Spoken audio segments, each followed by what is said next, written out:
નમસ્કાર। રાજકોટ શહેરમાં university road પર આવેલ સમાનવ્ય સુલભ એપાર્ટમેન્ટ ખાતે થયેલા ફાયરિંગના મામલે પોલીસનું સત્તાવાર નિવેદન। પીએસઆઈ એન.કે. પંડ્યા દ્વારા કરવામાં આવેલા ફાયરિંગની ઘટનાને લઈ એસીપી ભાવેશ જાદવે મહત્વપૂર્ણ માહિતી આપી। વધુ સમાચાર માટે જોડાયેલા રહો RP Gujarat news Rajkot.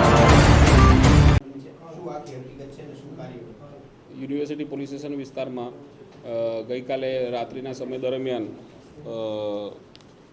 University road Shivshakti colony સમન્વય સુલભ એપાર્ટમેન્ટ એ વિંગ ફ્લેટ નંબર 404માં બનાવ બનેલ છે, જેમાં ફાયરિંગ અચાનક આકસ્મિક રીતે નીતિનભાઈ કરુણાશંકર પંડ્યા એટલે કે એન.કે. પંડ્યા પીએસઆઈ જે હાલમાં સાયબર ક્રાઇમમાં છેલ્લા 15 દિવસથી ફરજ બજાવે છે અને અગાઉ યુનિવર્સિટી પોલીસ સ્ટેશનમાં હતા, તેમના ગ્લોક સર્વિસ રિવોલ્વર જે પિસ્ટલ છે એમાંથી ગ્લોક પિસ્ટલમાંથી આકસ્મિક રીતે સફાઈ કરતા ફાયરિંગ થયેલું, તેની અંદરથી ગોળી નીકળતા તેમને હાથના ભાગે ઈજા થયેલી અને ફ્રેક્ચર થયેલું અને ત્યારબાદ ગોળી રિકોશેટ થઈને તેમની સાથે હાજર પૂજાબેન મહાવીરસિંહ પરમાર છે તેમને ગોળી પડખાના ભાગે વાગેલી અને આ બંને સારવાર હેઠળ છે અને આ બનાવ બાબતે જાણવા જો દાખલ કરવામાં આવેલ છે અને આગળની તપાસ પીએસઆઈ કરી રહ્યા છે।